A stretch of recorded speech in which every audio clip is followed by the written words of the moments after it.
got a Louis looking like a Virgin discount. If it ain't 100, it's a miss. All right, here's my 87 Monte Carlo Super Sport Aero Coupe.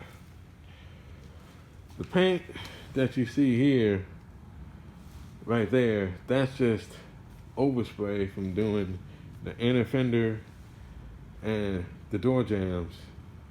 I always do that first before I start painting and sanding the car.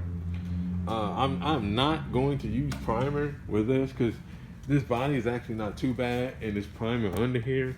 So I'm just gonna sand the top coat, sand this down real good, and then I'm just gonna paint over it with black.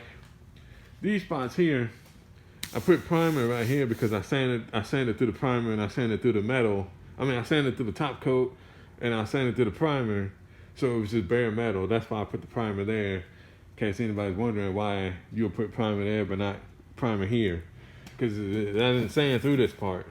It's still got paint and primer on it. That's what it looks like. I need to put some primer there. This all needs to be sanded down. I'm gonna take it down with a 200 on the sand on the DA, the power sander. Got primer there. It's primed up there. That's why I sanded through the metal, and it's got the Bondo right there. But yeah, it's all mashed up, ready to go. It's going black. And then of course, as you can see, it had this red stripe here. That's not the correct red stripe. Neither am I gonna put the correct red stripe back on it, because they're like $300 for the correct stuff. And I don't think it's worth that. I am gonna put a red stripe right there. It just won't be the correct red stripe.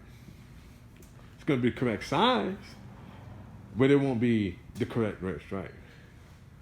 But anyway, there it is, the Aero Coupe Monte Carlo. Stay tuned on my next video. I'm going to show you it painted. Now, I cannot